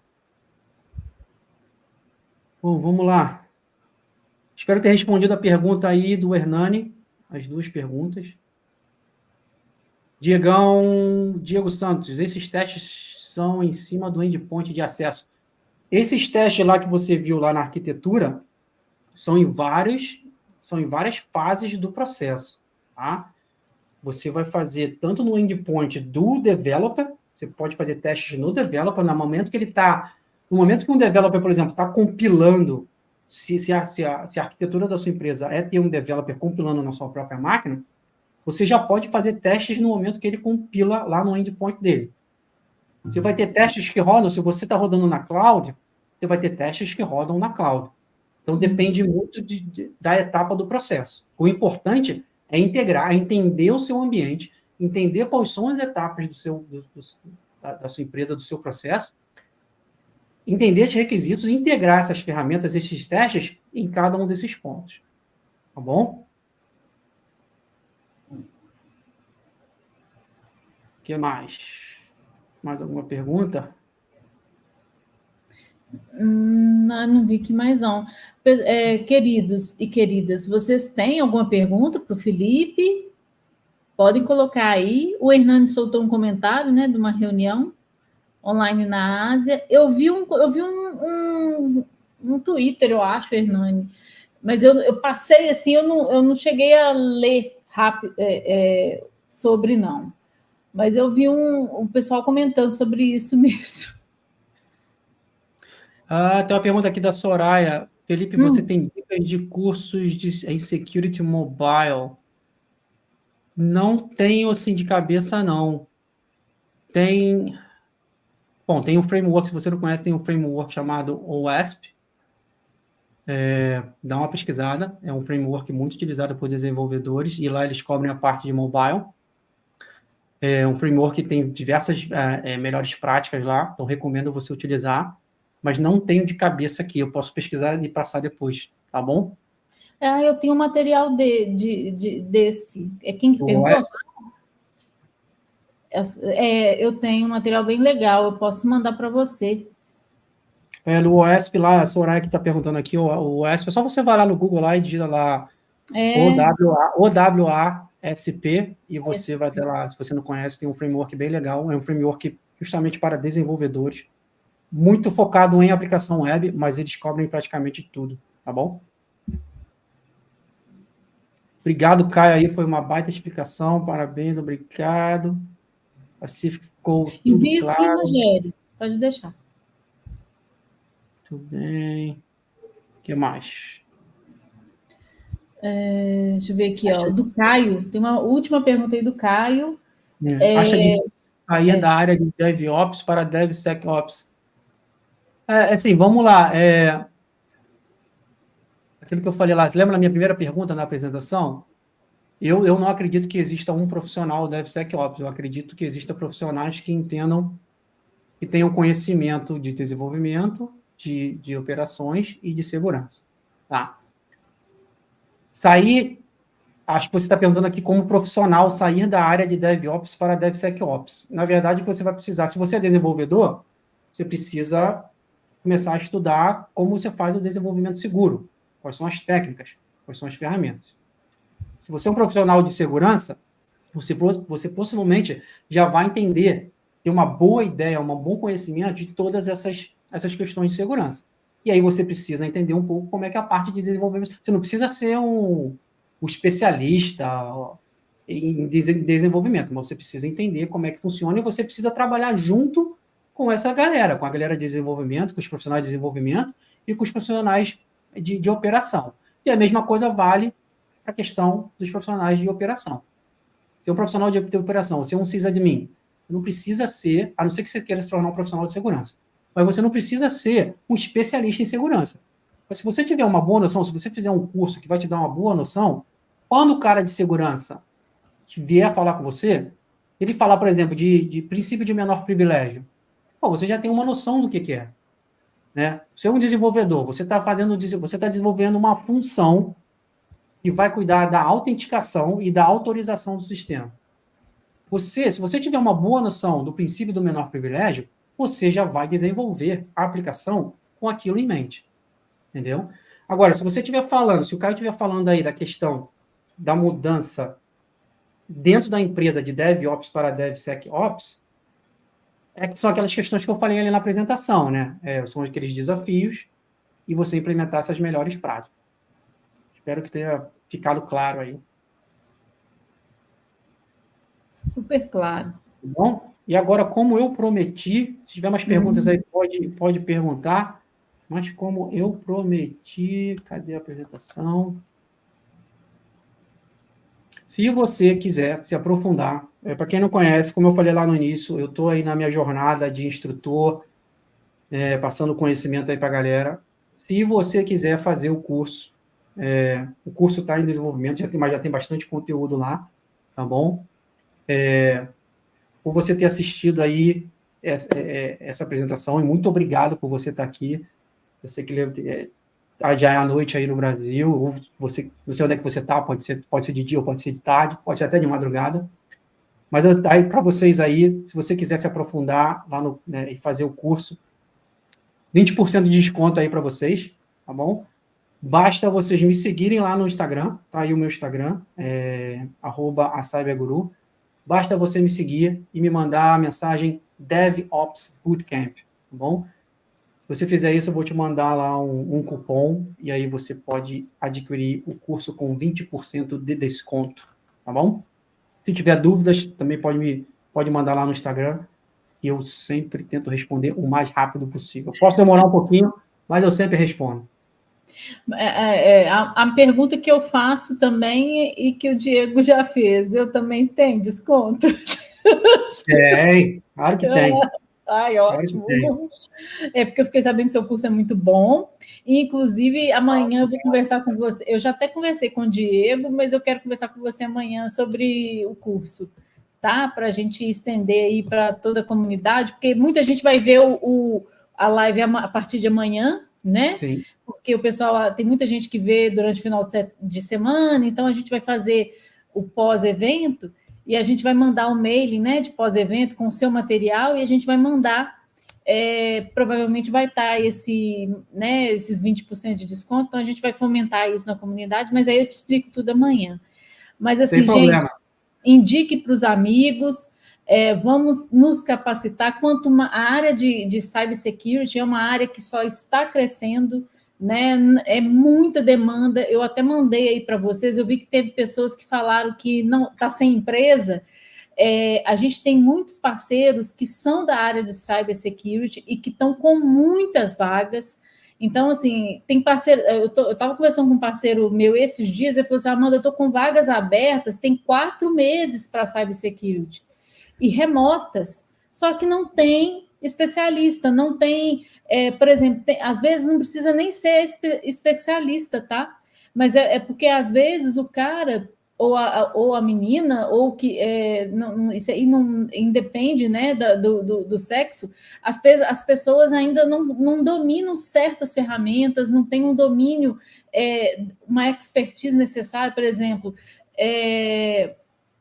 precisa ter tanta parte comportamental, mas também, às vezes, tem que dominar Linux, às vezes tem que dominar, por exemplo, código, porque vai trabalhar com ferramentas, né, que tem que ter domínio de gerência de configuração. Então, sim, eu tenho certeza que é importante a gente se especializar até para que vocês consigam crescer dentro dessa carreira. Eu acho que o Felipe é até melhor do que eu, porque ele já é da área, ele já sabe, você sabe o tanto de oportunidades legais que tem nessa área, né, Felipe? Verdade. E assim, eu fiquei chocada, ele me mostrou as oportunidades, eu até mandei os links para vocês vão receber por e-mail, quem se cadastrou, se inscreveu no DevOps Bootcamp Live, recebe as vagas. Vocês vão ver lá, vagas assim, tem de sênior, tem de intermediário, tem até para gerentes, pessoas assim que são até para especialistas, vagas assim de 20 mil reais, vagas tops mesmo, e o cara não consegue contratar, porque não tem profissional para atender. Pode falar, termina aí. Pode falar. Não, assim, não é só essa empresa. A própria Agility, que eu mandei aqui também, reclama que não acha. E tem vagas tanto para, às vezes, para uma ferramenta, assim, que é até nosso parceiro, que é a Palo Alto, que que no caso a solução é Prisma, né, Cloud? Até vai estar no DevOps Fest. Eles vão fazer mão na massa de 3 horas da solução deles. Aí a Agility falou: Amanda, eu estou precisando de 3 profissionais que pelo menos conheça a ferramenta, entenda a ferramenta. Não acho. Então, assim, essa é uma discussão. essa é uma discussão muito boa, tem várias visões, cada pessoa tem sua visão diferente, suas visões. Eu acho que são vários fatores que influenciam isso daí, essa situação. Tem prós e contra dos dois lados, né? Falar um pouco do lado das empresas. Antes de entrar nisso, esse problema que você falou não é só no Brasil, é no mundo todo. Eu sofro aqui, de vez em quando eu tenho que contratar gente para minha equipe, e eu levo, às vezes, 4, 5, 6 meses para poder contratar alguém, tá bom? Poder achar alguém. E profissionais, tem. Entrevista, tem. Profissionais aplicando, existem. Quando a gente abre uma vaga, praticamente todo dia você recebe 5, 10 e-mails, currículos para você revisar, né? Mas aí, vamos lá. Um dos problemas que eu vejo são as empresas e os recrutadores e as empresas e os gerentes que estão recrutando não terem muita noção do que eles precisam. Tá? Sim. Esse é um ponto muito importante. Eles pedem... Eu vejo, às Tudo. vezes, eles pedem tudo. Cara, olha só, se é uma vaga júnior, como é que você vai pedir 5 anos de experiência para uma pessoa? Não tem como. Não tem. É você entender o que você está contratando, qual é o tipo de vaga que você precisa. Se você precisa de uma pessoa com 5 anos de experiência em segurança, já não é mais um profissional júnior. Você tem que pagar. Aí você entra na questão do pagar. Você tem que pagar um pouco mais.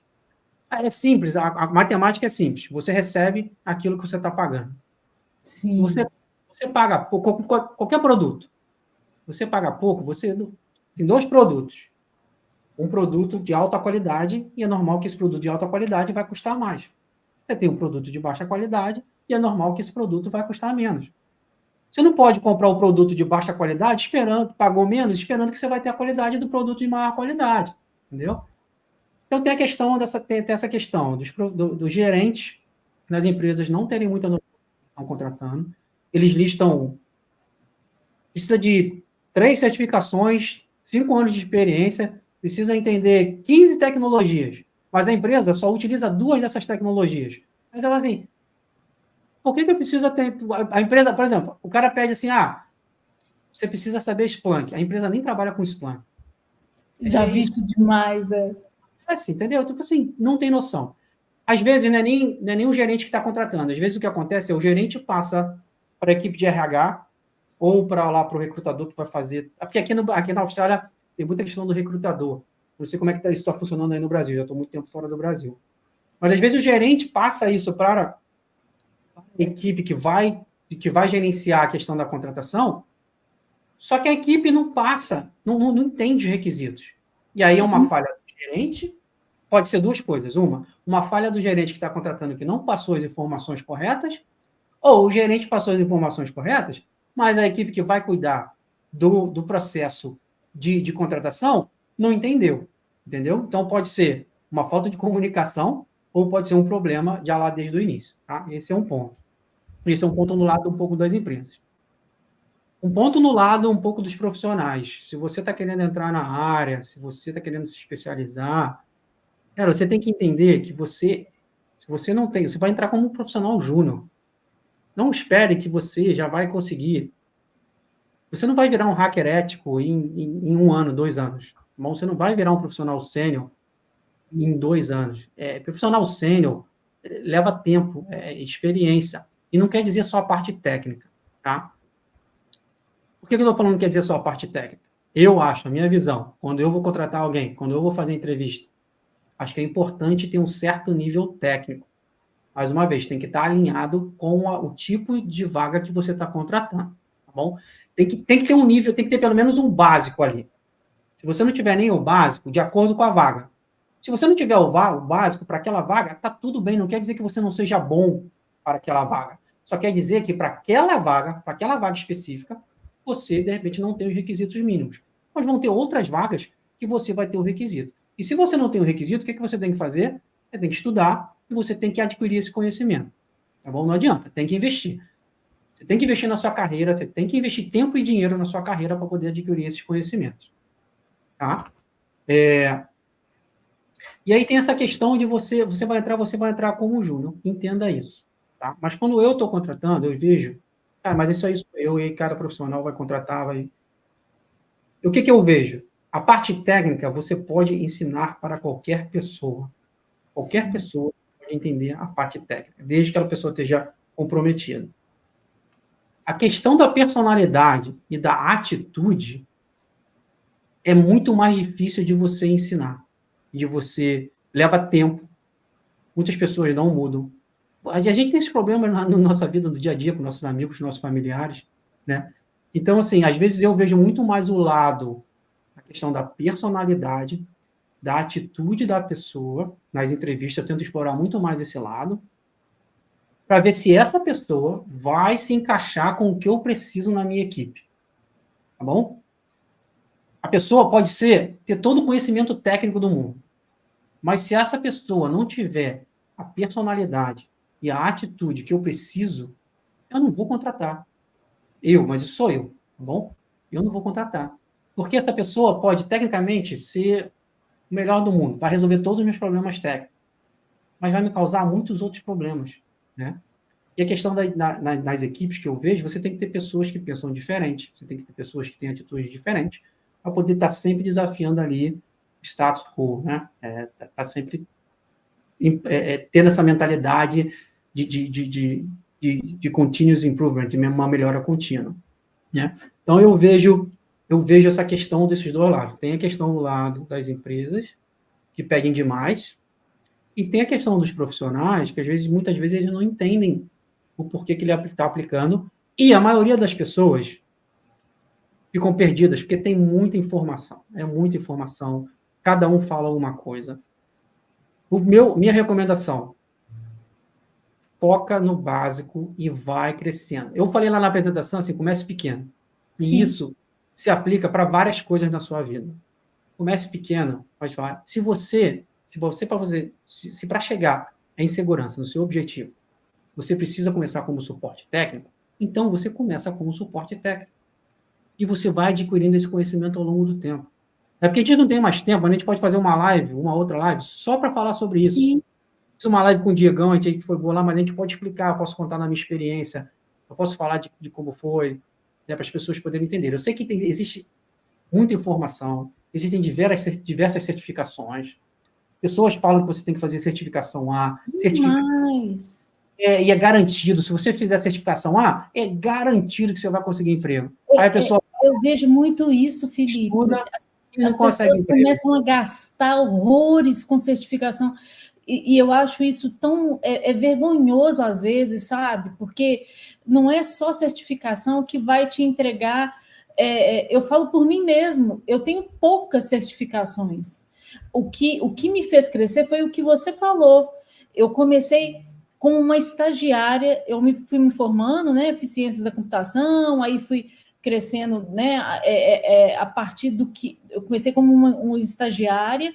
E dali eu fui crescendo até chegar, assim, aqui no Brasil você tem, né, é hierárquico, né, até agora mudou muito isso, mas aí eu virei gerente de infraestrutura, mas assim, tudo foi aos poucos. Aí eu fui me especializando em DevOps, porque eu trabalhava com infraestrutura, eu já não estava aguentando mais a trabalhar com 24/7, porque isso acabava com a saúde da gente, e aí começou a vir essa questão, não é? Aí começou a vir essa questão de automatização. Eu falei assim, gente, eu não aguento mais, eu vou começar a testar coisas em ambientes de teste para eu começar a subir isso aqui, para eu começar a dormir, porque eu não estou aguentando mais trabalhar feriado, sábado, domingo. E aí eu fui vendo que eu conseguia sair mais daquela vida ruim que eu estava passando. E o negócio foi dando certo. Então, tipo assim, e hoje eu vejo o povo vendendo uma coisa assim tão diferente, e que é o que eu falo aqui para a comunidade. Eu falo assim, gente, vocês podem chegar aonde vocês quiserem, não é difícil. O mercado antes, para quem era, no caso da minha idade, talvez na sua ou do Diego, era muito mais difícil, porque não tinha acesso à área de tecnologia como é hoje, né? Queria eu ter a quantidade de cursos disponíveis de segurança que hoje Nossa! existem. Queria eu ter na minha época. Na minha época, para você estudar segurança, era complicadíssimo. Você tinha que pegar aqueles livros desse tamanho assim, ó. e aí você tinha que destroçar aquele livro durante Não, eu não sei. meses. Você é de onde? Que estado? Eu sou do Rio. Do Rio? Aqui eu sou de Minas. Aqui era Cefet, para você ter um curso bom. Tinha no Rio também tinha no Rio. Então, era Cefet, assim, eu tinha que estudar nos melhores, assim, para eu conseguir ter alguma coisa. Não tinha esse tanto de opção que tem hoje, sabe? Então, hoje a gente tem muito mais opção, mas a gente tem que ficar com olhos abertos, assim. Por que esse tanto de certificação? Por que esse tanto, assim, comecem a valorizar o tempo que vocês têm e até o dinheiro, tipo assim, poxa, eu não posso estudar pouquinho a pouquinho e ir conquistando tecnicamente e até a nível de comportamento o que eu quero, e ir crescendo junto, ter um mentor que vai me ajudar nos meus passos ali, a entregar o que eu preciso, do que ficar tirando certificação, né, à torta e direita, e aí chega na empresa, a empresa fala assim, não, eu preciso que você domine. Tem empresa que fala assim, eu quero um DevOps. Você tem que saber Kubernetes, você tem que saber Docker, você tem que saber GitHub, GitLab. Aí a pessoa fala assim, que é isso, meu filho? Aqui tu precisa pastelaria, né? E você não tem que saber isso tudo, sabe? Justamente. E para você aprender muitas dessas coisas, você vai aprendendo no dia a dia. Você pode, normalmente os cursos e faculdade, pelo menos na minha época, faculdade não, eu acho que ainda é assim, nunca te preparou. Desculpa. Faculdade nunca te preparou e não vai te preparar para o mercado. A faculdade é bom, tem seus pontos positivos, e muitos cursos por aí, por exemplo, vamos lá, você vai fazer a certificação. Eu acho que certificação é válido, mas como a Amanda falou, você não tem que sair por aí atirando em tudo quanto é certificação. Você tem que, né, se possível, monta um plano, faz um planejamento, né, e você vai de pouquinho em pouquinho. As coisas na vida levam tempo. O que acontece hoje em dia é que os profissionais mais júniores, os jovens, né, pra gente, olha eu, jovem, estou me sentindo velho agora, falando da galera jovem. Mas os jovens, eu entendo assim, a geração que é tudo para agora, que é tudo imediato, você está tudo disponível ali, tá um toque ali, é só um toque você tem praticamente tudo. Só que a vida não é assim. Profissionalmente, as coisas acontecem com o tempo. Você tem que se dedicar, você tem que estudar, e vai levar tempo. E uma das maneiras de você adquirir conhecimento ao longo do tempo é através das certificações. Eu acho que as certificações têm o seu valor, desde que você entenda o porquê que você está fazendo aquela certificação, o que aquela certificação vai te trazer, né? E como você vai aplicar aquele conhecimento. Você tem a certificação, você adquiriu o conhecimento. E agora você precisa transformar aquilo na empresa você precisa praticar aquilo, você precisa aplicar aquilo ali. E aí que eu acho que a certificação é legal, né? E até porque através de uma certificação ou de um curso, estou falando de certificação aqui, mas de um curso, você pode na internet hoje, no YouTube, você pode aprender qualquer coisa, de graça. Só que o que é um curso, o que é uma certificação normalmente te oferece? É uma forma organizada de você aprender, uma forma organizada e estruturada, uma metodologia para você aprender, é claro, no menor tempo possível, né? Mas acho que a mensagem aqui para todo mundo que está aí entenda que as coisas levam tempo, entendeu? E você, uma coisa que eu falo lá no meu curso, existe uma grande diferença entre estar interessado e estar comprometido. Quando você está apenas interessado, você faz o que é conveniente. Você fala, eu vou estudar, eu vou semana que vem. Não, eu estudei meia hora, estuda meia hora hoje, e aí daqui a um mês vai começar a estudar de novo. Quando alguém te chama, você está estudando, aí alguém te chama e fala assim, vamos tomar um chopp, vamos sair, você vai. Você está comprometido? Você vai alcançar os seus resultados, você vai fazer o que é preciso para poder alcançar os seus resultados. Se alguém te chamar para você, está estudando sábado, olha só, eu trabalhei sábado de madrugada, trabalhava no final de semana de madrugada, quando eu tinha meus 20 e poucos anos, 22, 23 anos. Você acha que eu teria, na real, você acha que eu queria estar trabalhando de madrugada? Um sábado? Eu queria estar saindo, indo para boate, me divertindo. Só que eu tomei a decisão e fiz. e me comprometi com a minha causa e com o meu objetivo. E eu tenho certeza que hoje eu estou onde eu estou por causa dessas decisões que eu fui tomando ao longo da minha vida, entendeu? Então, entenda, para a galera que está aí, entenda que tem essa parte das empresas, que as empresas viajam, mas entenda que as coisas levam tempo, você precisa estudar, você precisa se dedicar, você precisa estar comprometido. Se você fizer, se estiver comprometido, é muito difícil das coisas não acontecerem. Pode não acontecer no tempo que você acha que tem que acontecer, em 6 meses, em 3 meses, mas vai acontecer.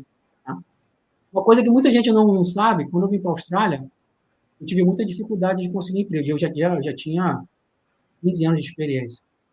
Eu tive muita dificuldade de conseguir emprego. Tá?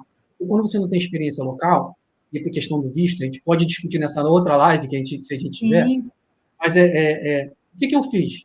Eu fiz um trabalho voluntário, de graça, eu trabalhei de graça, para poder conseguir experiência local, para poder, e coloquei isso no meu currículo.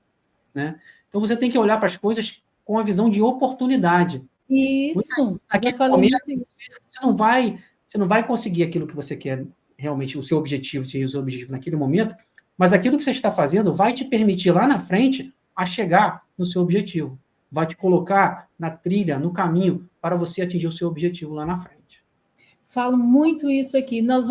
A gente vai fazer uma live, gente, só sobre essa questão de empregabilidade, como você se destacar. Isso é muito importante. E tem dicas assim, eu falo por experiência própria, que são assim super especiais para quem está essa questão de estágio. Eu vi aí muita gente tem dificuldade para conseguir um estágio, ou essa vaga aí do júnior, até para quem é júnior. Tem dicas aí super importantes que fazem toda a diferença. Para você ter ideia, Felipe, eu já vi aqui na comunidade quem busca emprego, quem é estagiário, quem está buscando o primeiro emprego ou uma vaga de júnior, que ainda não tem LinkedIn, que nem sabe o que é um LinkedIn. Aí vai abrir um LinkedIn, a foto não está boa, não sabe contar a sua história ali, que é aquela primeira vitrine, que é onde você se vende. Então, assim, o profissional de tecnologia ele tem que ser totalmente diferente, ele tem que ser astuto, ele tem que se vender muito bem. E eu falo muito isso aqui. A gente faz algumas dinâmicas aqui que a gente sorteia muitas coisas. Eu tento mostrar isso todo mês para a comunidade. Mas aí, às vezes, eu acesso o LinkedIn e eu falo assim: eu estou buscando meu primeiro emprego. Quando eu vejo o LinkedIn da pessoa, eu quase caio para trás. Eu falo assim, como é que você está buscando um primeiro emprego com esse LinkedIn, meu querido? Aí eu xingo mesmo. Mas, assim, a gente tem que pensar em todos os detalhes. E é isso que você falou, participar de evento de comunidade, ser voluntário em evento de comunidade, sabe? Postar, criar conteúdo, coisas que vão fazer com que você apareça. Você tem que vender seu peixe, não tem jeito, né? Mas a gente vai marcar. Eu vou conversar com vocês amanhã. Eu acho que tem muita. Vão marcar da gente fazer uma sala lá no DevOps Fest. A gente pode até, de repente, no DevOps Fest, fazer alguma coisa sobre esse quesito e, de repente, fazer uma mão na massa, alguma coisa assim. Aí vocês definem. Amanhã a gente conversa. Eu coloco lá no grupo para a gente bater um papo. E vocês veem o que vocês acham interessante. Agora, acho que o Caio pediu só para você responder. Deixa eu ver aqui. Como a gente chega nos lugares para se oferecer assim? Cara, você tem que ser cara de pau, você tem que falar, você tem que... por exemplo, o trabalho voluntário que eu fiz aqui foi por uma empresa de caridade, né? Uma instituição de caridade.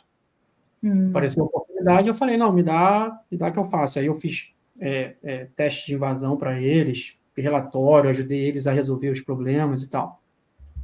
Mas, assim, primeira coisa, você tem que ser cara de pau, não fica com vergonha, não. O não você já sabe, o não você já tem. Você tem que ir lá e pedir, perguntar, e se oferecer. E outra coisa é assim, escolas públicas, faculdades, até mesmo faculdades. Às vezes eventos, vai ter algum evento muito grande, e aí você pode procurar por esses eventos na sua cidade, e possivelmente você pode se candidatar como voluntário. Vai ter um evento de esporte, vai ter um evento, vai ter um show, e aí eles precisam desses profissionais de alguma forma. né? Essas instituições de caridade, que não têm dinheiro, organizações sem fins lucrativos, começa a listar, a procurar essas empresas na sua cidade, ao redor da sua cidade, e começa a se candidatar, entendeu? Começa a falar com eles. Assim, não estou falando que você tem que trabalhar voluntário, né, sem receber nada. Eu acho que todo mundo tem que receber aquilo que é justo pelo seu trabalho. Tá? Não estou falando que você tem que trabalhar de graça. Mas dependendo da situação, na minha situação aqui na Austrália, foi uma coisa que eu identifiquei que eu tinha que fazer para eu poder conseguir uma experiência local. Né? E eu decidi fazer. É aquele negócio, às vezes você recebe um não primeiro, para depois receber um sim. E até para a gente, porque eu não sei se você tem, né, um compromisso agora, Felipe, mas, por exemplo, Caio, só para você saber, quando eu criei essa comunidade aqui, em 2015, mais ou menos, eu fui muito cara de pau e continuo sendo até hoje. Muito cara de pau. Porque não é fácil organizar uma comunidade. E eu tive que fazer escolhas. E, tipo assim, em 2019, foi em 2015 que a gente criou a comunidade, eu e o André, que vocês. Tem muitos aqui que já conhecem, depois eu vou apresentar para o Felipe, para os meninos, mas vocês também vão conhecer. O André Almar, ele já participava de comunidade. Eu vi um post dele no LinkedIn falando que ele estava precisando de voluntário para ajudar. Eu falei assim, eu quero, porque eu não estava aguentando mais trabalhar 24/7, eu queria fazer alguma coisa diferente na minha vida. E aí, pintou. E aí eu criei um nome. Hoje a gente está aí com 100 mil membros no Brasil todo e no exterior. Mas, assim, trabalho o dia inteiro. Eu trabalho em função da comunidade 24 horas por dia. Eu durmo pensando e acordo pensando. Só que, tipo assim, eu tenho que ser cara de pau todos os dias da minha vida, o tempo inteiro. Eu não posso ter vergonha, porque é o meu trabalho hoje. Hoje eu não trabalho mais CLT, sabe? Então, o que a gente quer dizer é o seguinte...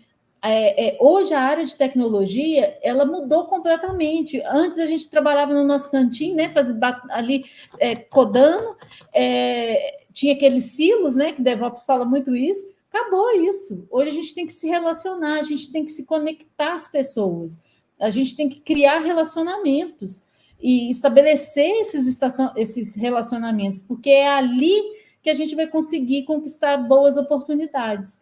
Então, assim, eu vou pensar numa coisa bem legal, eu, Felipe, o Diego, para a gente trazer para vocês.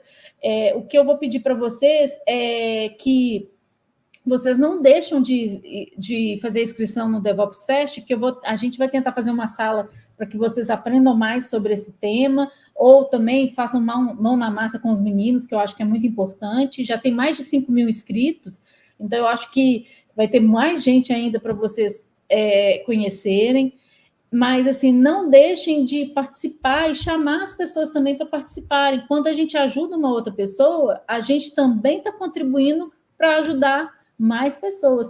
O Renato aqui, ele me conhece aí dos eventos, o Renato também participa muito dos eventos, ele acaba de escrever e ele sabe como que é. Então, a gente tem que fazer